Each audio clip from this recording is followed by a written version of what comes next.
Himachal cabinet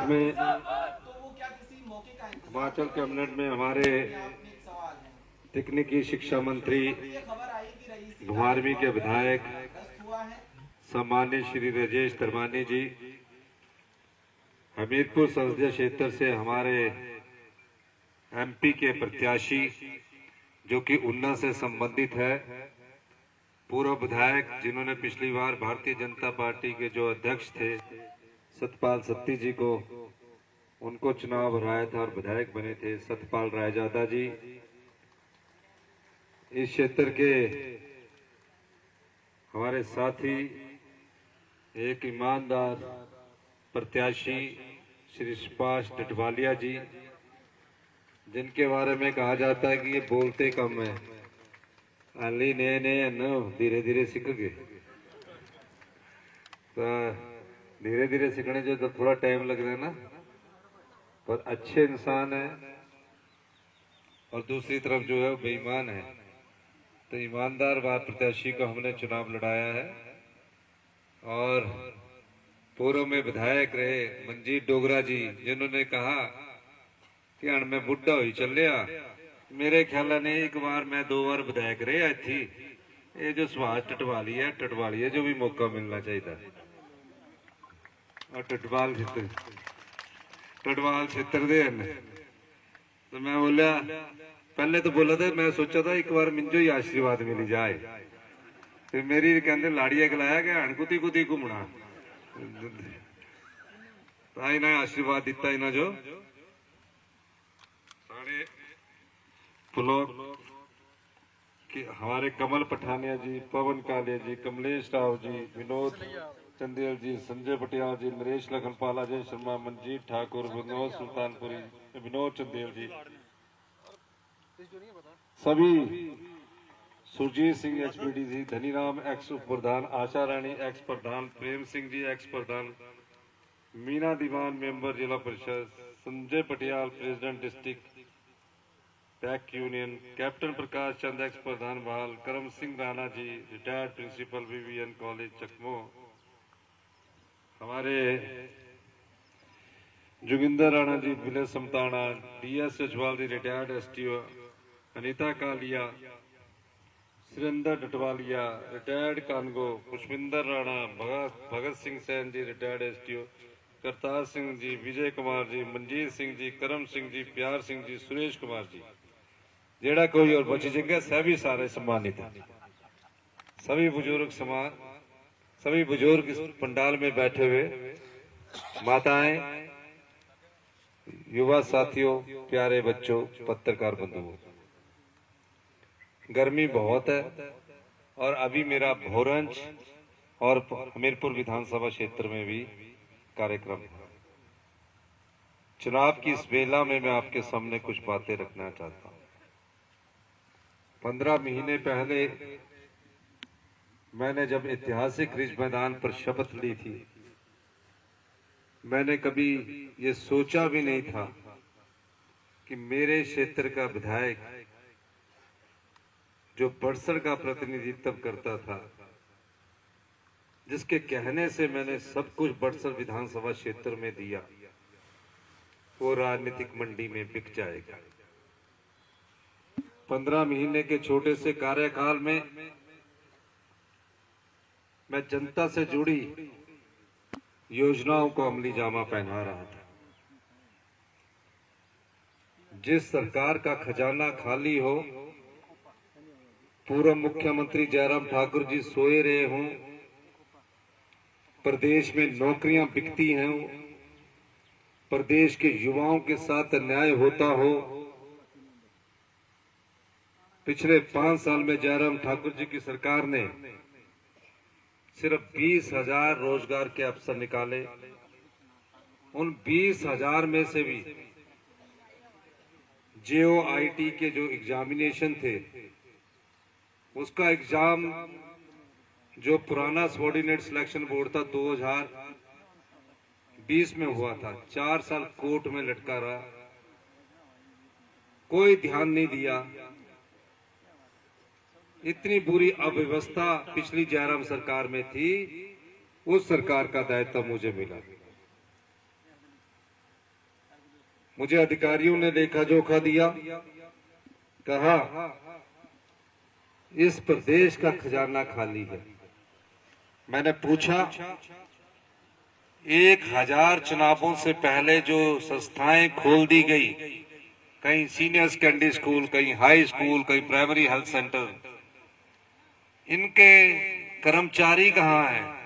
जहां PSC खोली गई तो डॉक्टर कहाँ हैं?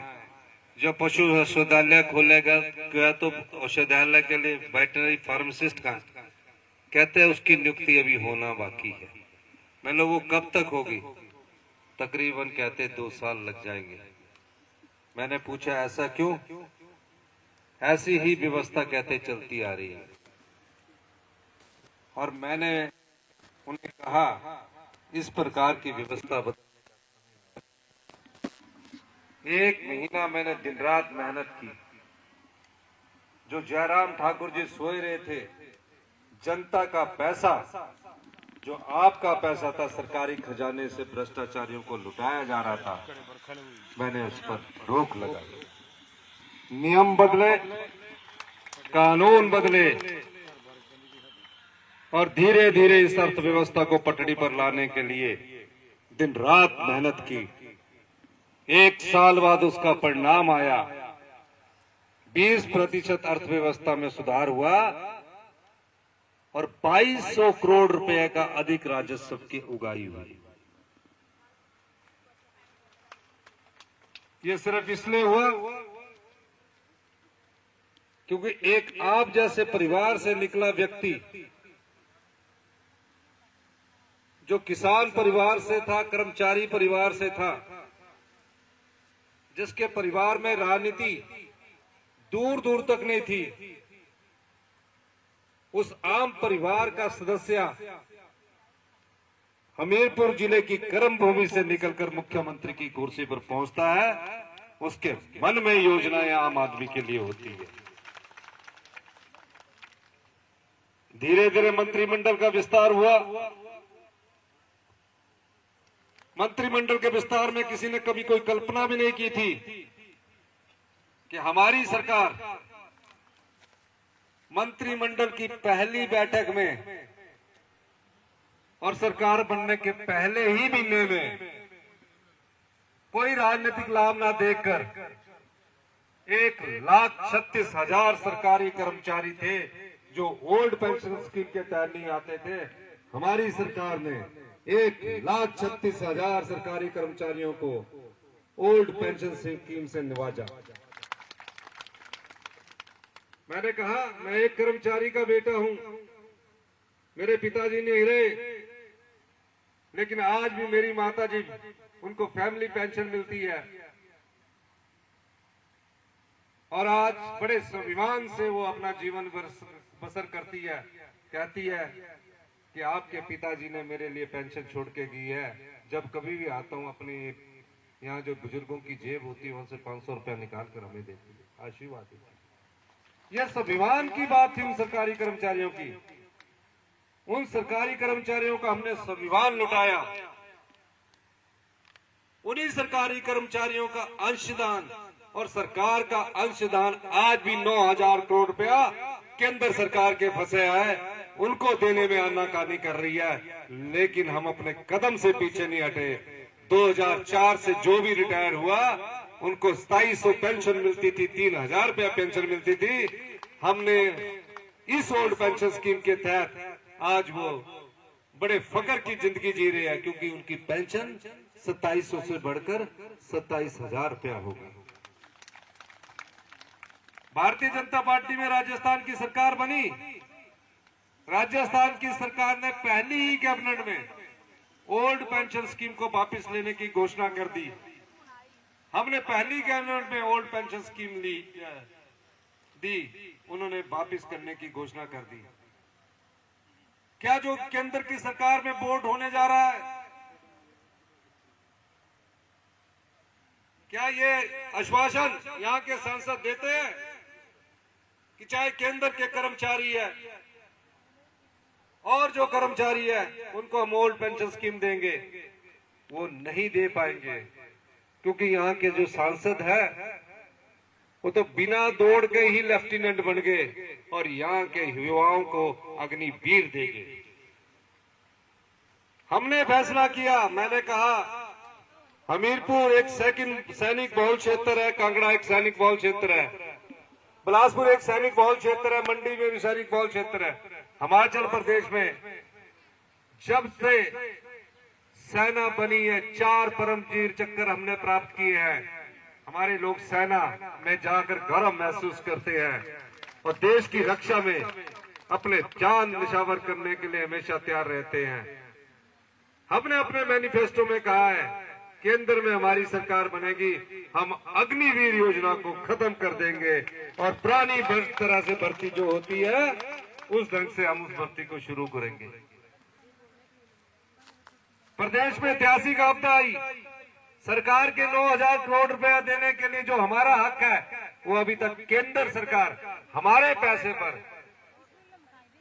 पैसे को अपनी जेब में रखे हुए है। हम उस लड़ाई को भी लड़ रहे हैं। ऐतिहासिक आपदा आई, प्रदेश का कोई ऐसा कोना नहीं था जो इस आपदा से प्रभावित नहीं हुई। भयंकर तबाही हुई, कई घर बेघर हो गए, कई परिवार उजड़ गए, कई पानी की पीने की योजनाएं बह गई, सड़कें टूट गई, पूरे प्रदेश में हाहाकार हो गया।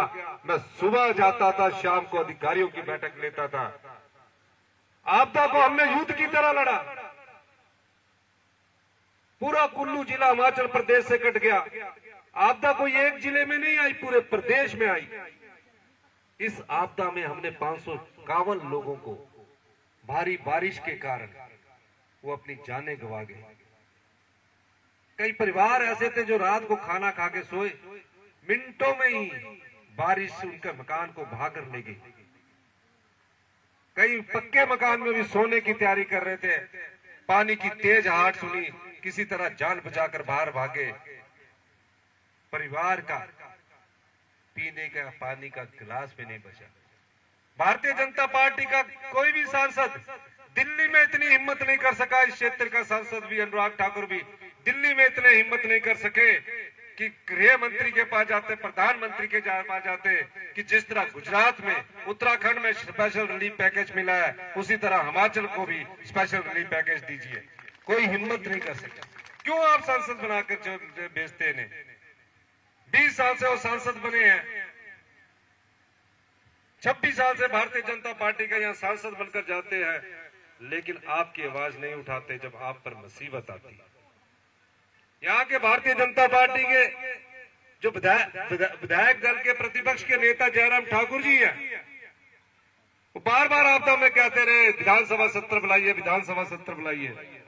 हमने विधानसभा का सत्र बुलाया, प्रस्ताव भी भारतीय जनता पार्टी के विधायक लाए कि आपदा में केंद्र सरकार से मांग करनी चाहिए। 3 दिन तक चर्चा, और जब प्रस्ताव पर वोट डालने की बारी आई तो वोट डालने से कतर गए, वोट नहीं डाला और आपदा परिवारों के साथ भारतीय जनता पार्टी के विधायक नहीं खड़े रहे। हमारे कार्य की पूरे वर्ल्ड बैंक ने प्रशंसा की, मैं नहीं जानता उनको, कहा हिमाचल सरकार बहुत अच्छा कार्य कर रहा है। नीति आयोग जो कि भारतीय जनता पार्टी की केंद्र सरकार के अधीन आता है, उन्होंने हमारी प्रशंसा की। पूर्व मुख्यमंत्री शांता कुमार जी ने भी हमारी प्रशंसा की। उन्होंने कहा हिमाचल प्रदेश सरकार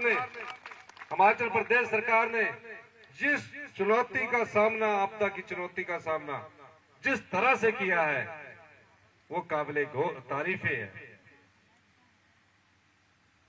फिर आपदा प्रभावित परिवारों को बसाने की बात है। यहां भी आपदा आई, 65 के परिवारों के घर टूट गए। आपदा प्रभावित परिवारों को बसाने के लिए मैंने नियम बदल दिए, कानून बदल दिए। आपदा प्रभावित परिवारों को प्रधानमंत्री आवास योजना के तहत 1.5 लाख रुपया मिलता था। मैंने कहा, अधिकारी कहते ये नहीं हो सकता। मैंने क्यों नहीं हो सकता? मैं भी जानता हूं एक पक्का घर बड़ी मेहनत से बनता है, पाई पाई जोड़कर हम अपना पक्का घर बनाते हैं।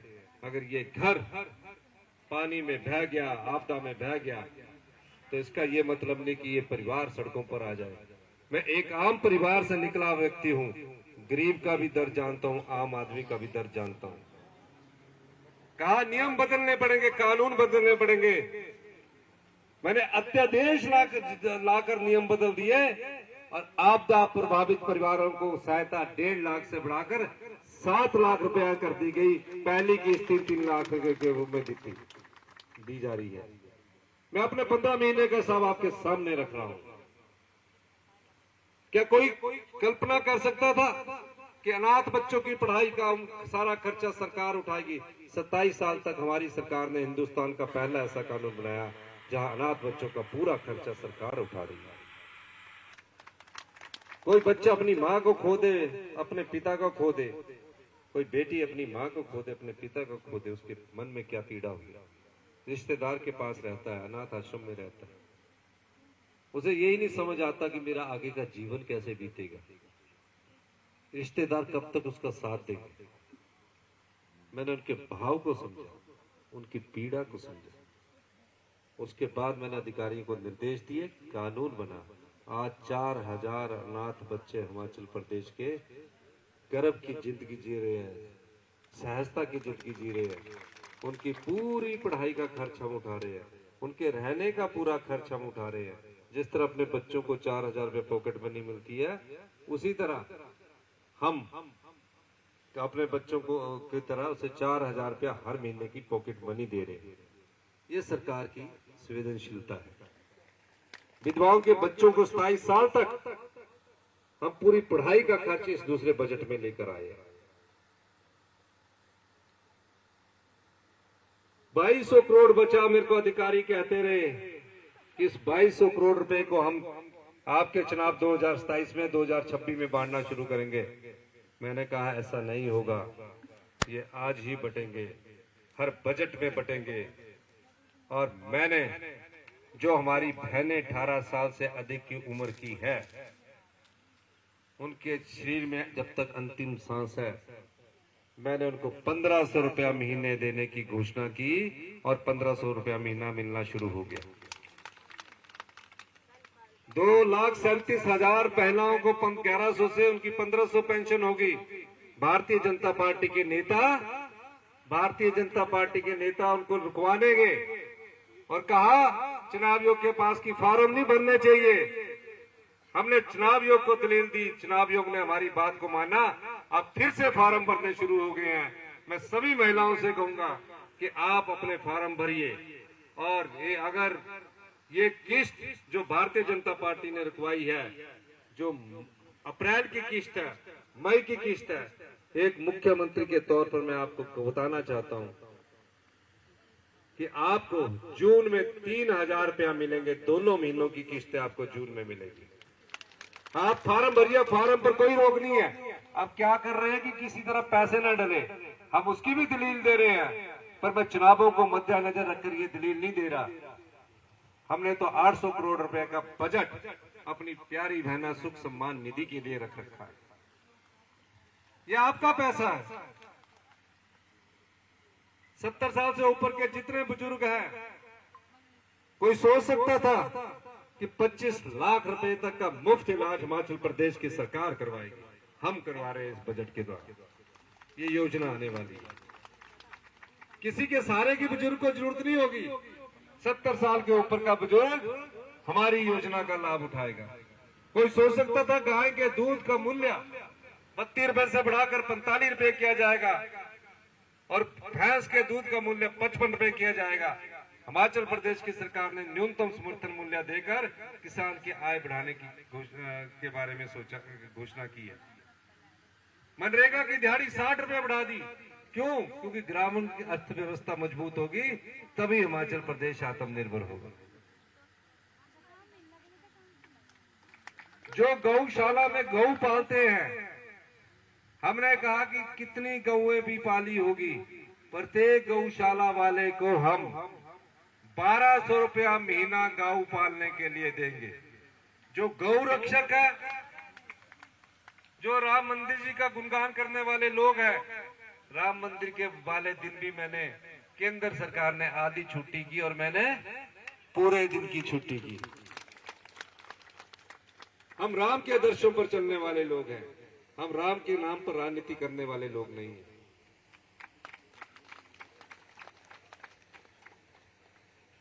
ये सारी योजनाएं आपके दूसरे बजट में थी। ये योजनाएं मुझसे किसी ने मांगी नहीं, लेकिन मैंने महसूस अपने जीवन काल में की, उनको लागू किया। अधिकारी आनाकानी करते थे कि ऐसी योजनाएं तो हम भी 35-35 साल से सरकार की नौकरी में हो गए, बड़े बड़े अधिकारी बन गए, हमने कभी ये योजनाएं नहीं सोची है। ये योजनाएं आत्मनिर्भर हिमाचल की ओर लेकर जाएगी। जब गांव के लोगों के हाथ में पैसा आएगा, हम आत्मनिर्भर हिमाचल का 2027 तक निर्माण करेंगे और 2032 तक हिमाचल प्रदेश को हिंदुस्तान का सबसे समृद्धशाली और अमीर राज्य बनाएंगे। फिर इस बजट को पास करने की बात आई, जो मैं आपको कह रहा हूं। इस बजट को पास करने की बात आई। इस क्षेत्र का बिका हुआ प्रत्याशी 26 तारीख को हमारे साथ खाना खाता है, 27 को नाश्ता करता है। मिठा तो बहुत है, मिसना भी बहुत है ना। मिठा कने मिसना दोनों ही है। मैं तुहाडे ते पहले तो जानता, मेरे कन्ने से कॉलेज ही पढ़िया था। मैं बोला था इधर रंग ढंग बदले आ। मैं राती फोन करी था 11 बजे। मैं बोला भाई इंदर बिके क्या गल है? बोले कुछ नहीं है। प्यागा फिर फोन करी दिया, बोले दाड़ा च कुछ काला। मैं बोले तुसा पहले जाके वोट डालना कहना सारे संभालना। हाँ मिठा तो तुझे पता नहीं लगने दिते। सारे दे पहला वोट डालिया, हथा ते निशान च चुनी के आया कर, सारे ते पहला वोट डाल दिया बीजेपी वाले जो। चला वोट डाल ली था। मैं बोले बजट पास करने तांगे।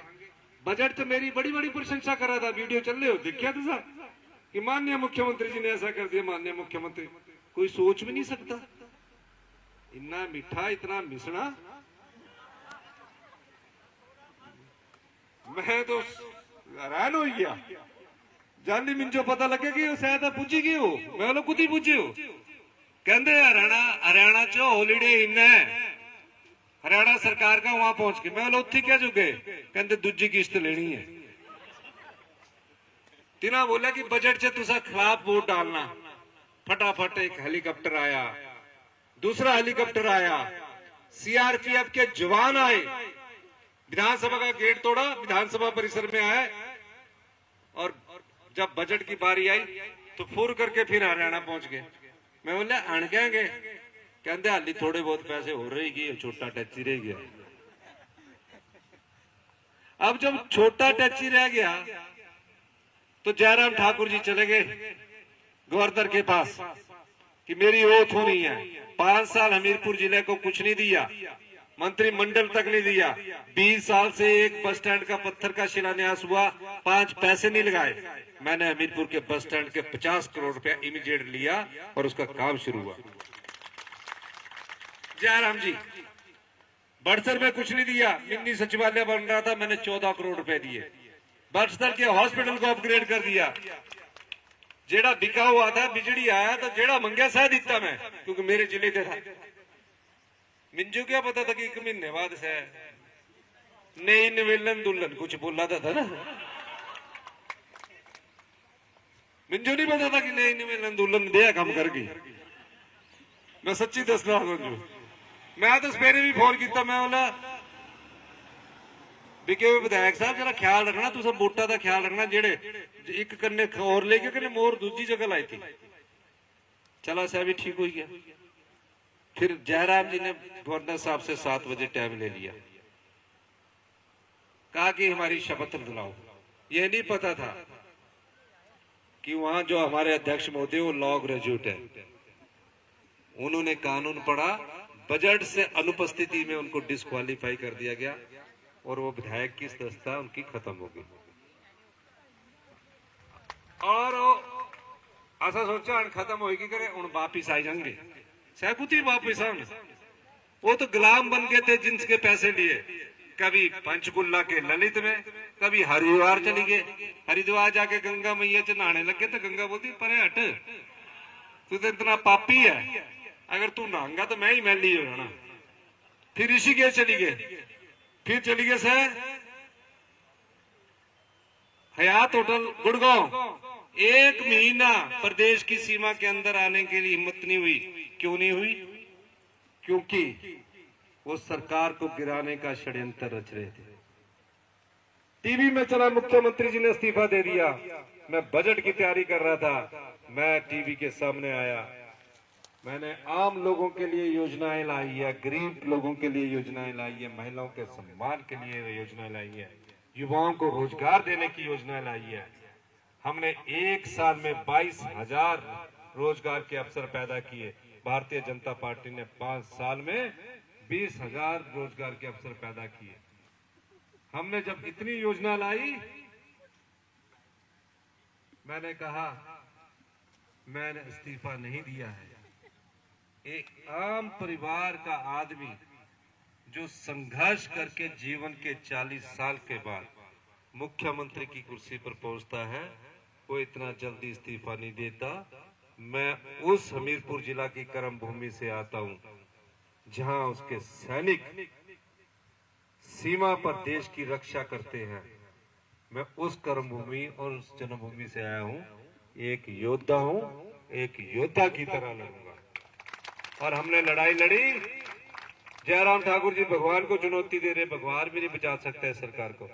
उसी भगवान ने हमारी सरकार को भी बचाया और हमारी योजनाएं जो आम लोगों से जुड़ी थी, उनके आशीर्वाद से आज हमारी सरकार बची। 5 साल चलेगी सरकार, 3.5 साल और है। और हमने उनको उल्टी चुनौती दी। 2 विधायक और चुनाव में हमने खड़े कर दिए। अगर ये 2 विधायक भी चुनाव जीत कर जाते तो भी हमारी सरकार को खतरा नहीं है। विनोद सुल्तानपुरी को हमने शिमला संसदीय क्षेत्र से खड़ा किया और कहा विक्रमादित्य को हमने मंडी से किया, क्योंकि योद्धा जो चुनाव लड़ता है, युद्ध लड़ता है, तो अपने सबसे शक्तिशाली अस्त्र शस्त्रों के साथ लड़ता है। तो हम सब सारे योद्धा की तरह भी चुनाव लड़ रहे हैं। ये चुनाव मेरी कुर्सी को बचाने के लिए नहीं है, मेरी कुर्सी 3.5 साल तक सुरक्षित है। ये चुनाव उस राजनीति को सबक सिखाने के लिए है, जो आपके बोर्ड से विधायक बनते हैं, मंत्री बनते हैं, मुख्यमंत्री बनते हैं और नोट के दम से सत्ता को हथियाने की कोशिश करते हैं। ऐसी पार्टी को सबक सिखाने का समय आ चुका है। जो जनता की भावनाओं का सौदा करती है, ऐसी भारतीय जनता पार्टी को सबक सिखाने का सौदा आपका समय आ चुका है। और आपके विधायक जल्दी दूसरी तरफ के बोले मैं तो नई मिलन दुल्हन है, बोले मैं नई मिलन दुल्हन गई हो, साड़ा घर बर्बाद करी था, कहने दूजे दे घर चलेगी नई मिलन कीता ना, तिना दिखा तुसा। अब वहां नाच रही है, अब बीजेपी के अंगना में नाच रहे हैं। बीके में विधायक बीजेपी के अंगना में नाच रहे हैं, बार बार कह रहे हैं, ड्रामा कर रहे हैं।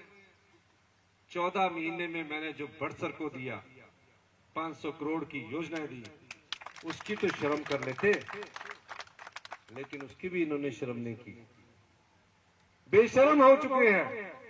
अब 14 महीने बाद दोबारा उसी जनता के पास विधानसभा का टिकट मांगने के लिए आ रहे हैं, कह रहे हैं मुझे वोट दो। क्यों वोट दो? और बर्बाद होना है। 3.5 साल कांग्रेस की सरकार है। इससे भी बढ़कर ये जो 1 जून का आप वोट डालने जाएंगे, सरकार को कोई खतरा नहीं।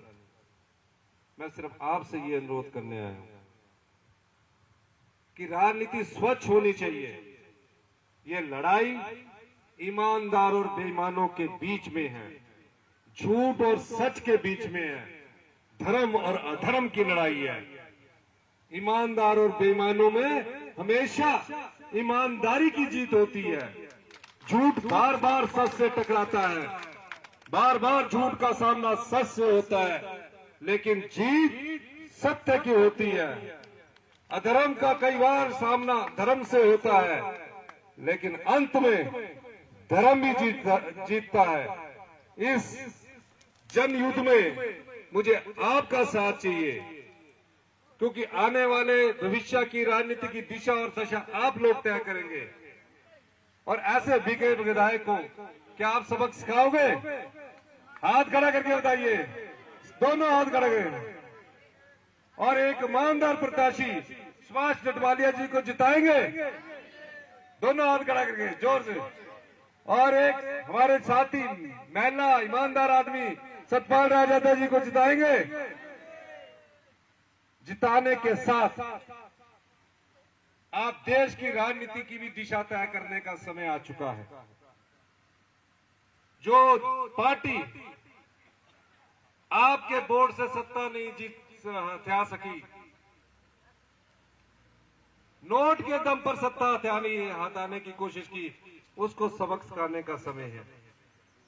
हमारे पास धनबल नहीं है, हमारे पास जनबल है। इस चुनाव में यह चुनाव जनता का है और मैं जनता के सहारे ये चुनाव लड़ रहा हूं। तो जिस चुनाव में जनता जीतेगी, धनबल हारेगा। कौन जीतेगा? जनता। जनबल जीतेगा और धनबल हारेगा। तो आप सारे लोग बोलिए जनबल, जोर से बोलिए जनबल। जनबल जीतेगा। आप सबने बोलना जोर से, जनबल धनबल। ये लड़ाई है ताकि देश की राजनीति में शुचिता आए, स्वच्छता आए। कोई विधायक राजनीतिक मंडी में ना पैसे के दम पर बिके। यही मैं आपको कहना चाहता हूं। आपका बहुत बहुत धन्यवाद। जय हिंद, जय भारत।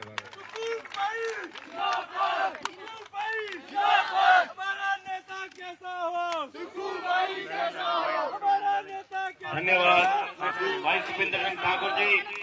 मेरा आप सब सभी से निवेदन है